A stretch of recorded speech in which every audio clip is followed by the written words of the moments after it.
Hello and welcome back to the course on blockchain. And today we're talking about decentralized autonomous organizations, or DAOs for short. So if you've been in the world of Ethereum, kind of like exploring the world of Ethereum, you might have come across this term.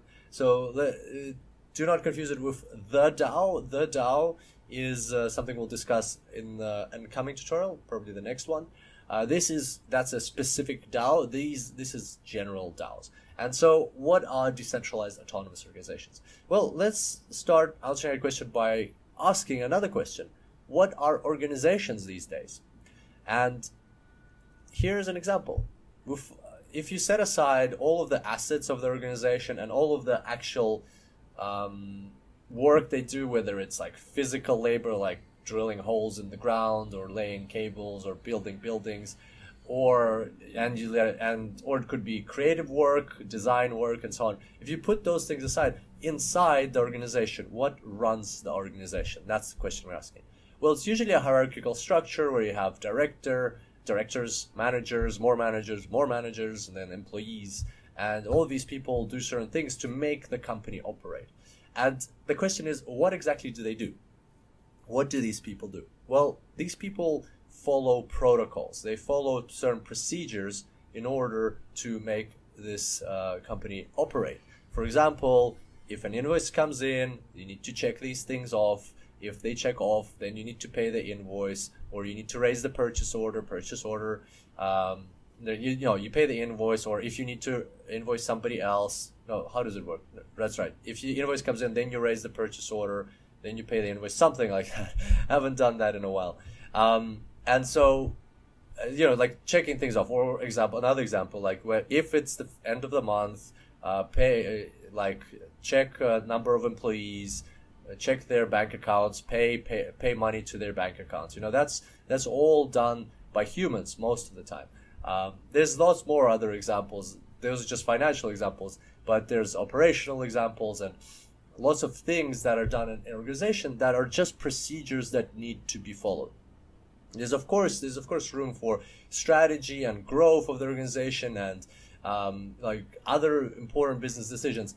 But at the core, the running of an organization is like if there's a car driving. Yes, somebody's steering it and they're deciding where to go, left and right and which way, but the car has to run. And so there's lots of little parts inside the car that are doing their thing that make the car work. Same thing, any organization has work that needs to be done that are just procedures and protocols. And so the question is, how do these people know the procedures and protocols? Well, they are given the procedures and protocols, and very often they're even written out in their contract exactly what they need to be doing. So the contract specifies their protocols or procedures of what type of work that they'll be doing. So how about we take that idea further and we say, well, if we really put our mind to it, then we can create an organization where people don't have to be doing this. This can all be done automatically. This can all be done by computers. And that brings in the notion of smart contracts. What if we replace all these people with smart contracts, which their design is to have conditions? If something happens, do this. If this happens, do that, and so on. So if you write out all those protocols and then code them, because as we discussed, we have a Turing complete programming language. You can code any logic into it. If you code all those things into smart contracts, all of a sudden you have an organization that's running itself. And that's what DAOs are all about. I know this might sound quite far-fetched, but let's have a look at a couple examples to make this concept more relatable. So we're going to look at two examples. So first one is a company or decentralized autonomous organization that does a ride service, like a ride service, right? So it's not actually ride sharing because the cars are driving themselves autonomously even. So even a car can be autonomous, as we've seen from the news lately. So cars are driving themselves and the organization is driving itself, right? Is running itself.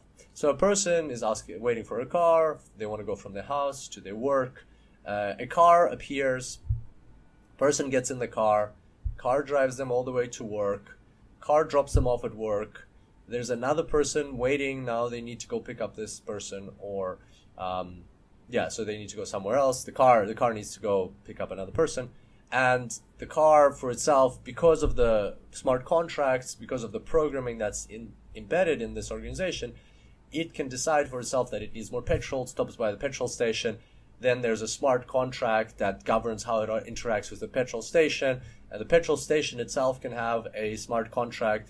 The car checks off on that smart contract. The petrol station checks off on the smart contract of the car. There's an exchange of petrol for whatever currency the petrol station accepts. And then the car drives on. So this whole process doesn't need a human involved. Even starting from, doesn't need to be a driver anymore, or soon in the near future there won't need to be a driver, to the whole point of the car can decide for itself when to get petrol. The computer in the organization or on the blockchain, it's all happening on the blockchain. The computer on the blockchain can decide which users are closest and which users it needs to go pick up and things like that. So at the end of the day, you really don't need much human intervention in running an organization like this. And moreover, if this organization is designed on the blockchain, so it's not like a centralized organization, it's a decentralized. So decentralized meaning that it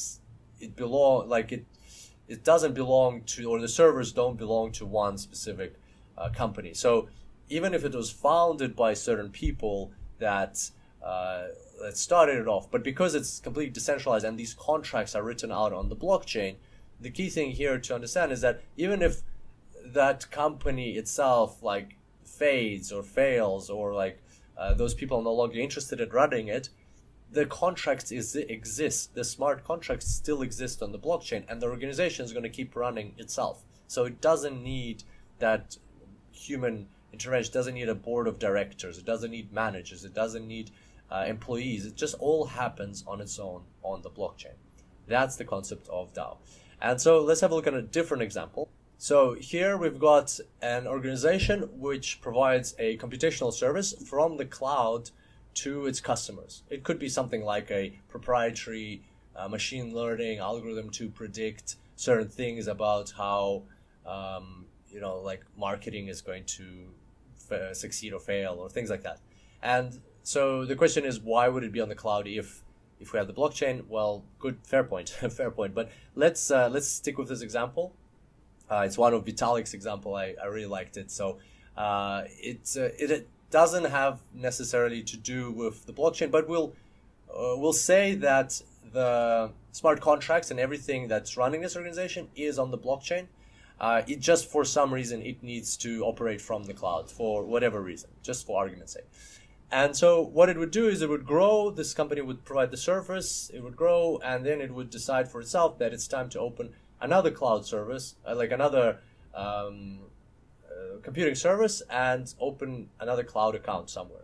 And it would go and find another cloud, open an account, and it would expand on its own. The key notion here is an organization like that could even expand and grow on its own when its revenue hits a certain threshold. Because of the logic coded into the smart contracts, it understands that it's time to expand its services. It could go and expand to another cloud. And then after a while, like, it might run out of cloud services that it's are pre-coded into it. So it might have some logic coded on how to go to Google and find more cloud services, and they would expand there as well. So it's a very basic example.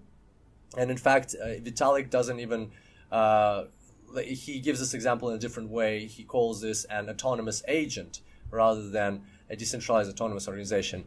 Either way, it illustrates the point that with logic, we can code things that will run themselves and run on their own. And with the power of blockchain, we can make them decentralized, meaning that that logic doesn't have to live in a silo of an organization. It can live on the blockchain, and therefore, if this organization is profitable and it can grow, even if the people who started it are no longer interested in it or running it or anything like that, it can survive on its own. It can just keep running and keep serving the community. That's the whole notion behind DAOs. And if you'd like to learn more, I would highly, highly, highly recommend this article, this blog written by Vitalik called DAOs, DACs, DAs, and more, an incomplete terminology guide, where he talks in great depth about things like autonomous agents, decentralized applications, decentralized organizations, decentralized autonomous organizations, DAOs, and decentralized autonomous corporations. And he gives his thoughts on the differentiation between all of those. And what I really like about the article is he's got lots of examples there, including that cloud example that we just went through. And also it's written in very simple language. So it's on the Ethereum blog, and even though it's quite old, 2014, it's still very relevant. It's still a great read. We'll link this in the course notes. And again, if you're interested in learning more about DAOs and how all these things work, highly recommend checking it out. It will make a lot of things, like it'll give you a lot of knowledge on these topics. And on that note, hope you enjoyed today's tutorial. I'll look forward to seeing you back here next time. And until then, enjoy blockchains.